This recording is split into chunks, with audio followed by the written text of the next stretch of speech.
அமெரிக்க பாதுகாப்புத் துறைக்காக $87 பில்லியன் நிதிக்கு அனுமதி வழங்குமாறு அமெரிக்க பாதுகாப்பு செயலாளர் கூறியுள்ளார். இல்லத்தரசிகளுக்கு அதிர்ஷ்டத்தை கொண்டு வரும் கசாகல கிரீன் சூப்பர் இன்றே வருகை தந்து வித்தியாசத்தை அனுபவியுங்கள்.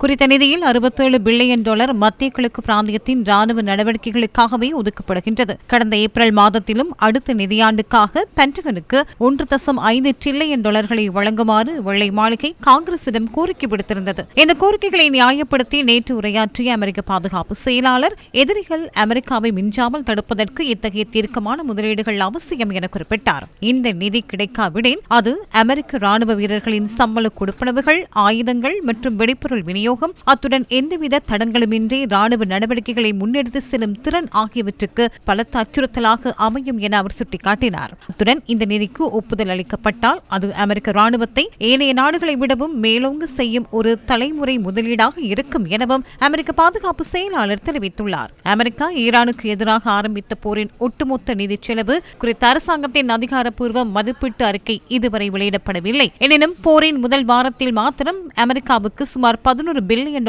செலவானதாக பென்டகன் முன்னதாக தெரிவித்திருந்தது. இத்தகைய பின்னணியில் அமெரிக்கா முன்னர் ஈடுபட்ட போர்களுடன் ஒப்பிடுகையில் ஈரான் போரில் உயிரிழந்த ராணுவ வீரர்களின் எண்ணிக்கை குறைவு என அமெரிக்க ஜனாதிபதி டொனால்டு ட்ரம்ப் தெரிவித்துள்ளார். 4 மாதங்கள் நீடித்த ஈரான் போரில் 18 வீரர்கள் மாத்திரமே உயிரிழந்துள்ளதாக ட்ரூத் சமூக வலைதள பக்கத்தில் அவர் குறிப்பிட்டுள்ளார். ட்ரம்ப் பட்டியலுக்கு அமைய 19 ஆண்டுகள் நீடித்த வியட்நாம் போரில் 58,220 அமெரிக்கர்களும், 9 ஆண்டுகள் நீடித்த ஈராக் போரில் 4,600 பேரும், ஆப்கான் போரில் 2,000 ராணுவ வீரர்களும் உயிரிழந்துள்ளதாக குறிப்பிடப்பட்டுள்ளது. இந்த ஆண்டின் ஆரம்பத்தில் அமெரிக்க படைகளால் வெனிசுவேலா ஜனாதிபதி நாடு கடத்தப்பட்டதையும் ட்ரம்ப் ஒரு போராகவே குறிப்பிட்டுள்ளார். இதற்கமைய ஒரே நாளில் நடந்த வெனிசுவேலா போரில் அமெரிக்க ராணுவ வீரர்கள் எவரும் உயிரிழக்கவில்லை என ட்ரம்ப் தெரிவித்துள்ளார். எனினும் கடந்த பிப்ரவரி முதல் அமெரிக்காவும் இஸ்ரேலும் ஈரான் மீது நடத்திய தாக்குதல்களில் ஈரானில் மாத்திரம் உயிரிழந்தோரின் எண்ணிக்கை சுமார் 3,500 கடந்துள்ளது. மோதல்கள் காரணமாக வளைகுடா நாடுகளிலும் சுமார் 200 உயிரிழப்புகள் பதிவாகியுள்ளன.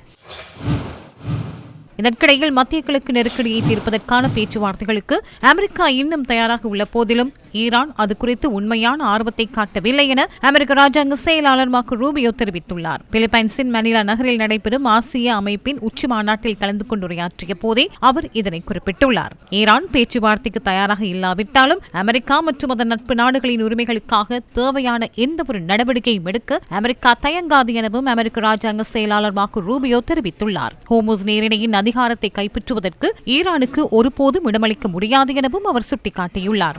சர்வதேச கடல் பிராந்தியத்தில் அதிகாரத்தை கைப்பற்றி கப்பல்களிடம் கப்பம் பெறுவதற்கும் அதனை செலுத்த தவறினால் கப்பல்களை வெடிவைத்து தகர்ப்பதற்கும் அனுமதிப்பது முழு உலகுக்கும் ஒரு ஆபத்தான முன்னுதாரணமாக அமையும் எனவும் அமெரிக்க ராஜாங்க செயலாளர் சுட்டிக்காட்டியுள்ளார். புரிந்துணர்வு ஒப்பந்தத்தின் நிபந்தனைகளை மீறி இன்று 11வது நாளாகவும் அமெரிக்காவுக்கும் ஈரானுக்கும் இடையில் தாக்குதல்கள் பதிவாகியுள்ளதாக சர்வதேச ஊடகங்கள் தெரிவிக்கின்றன.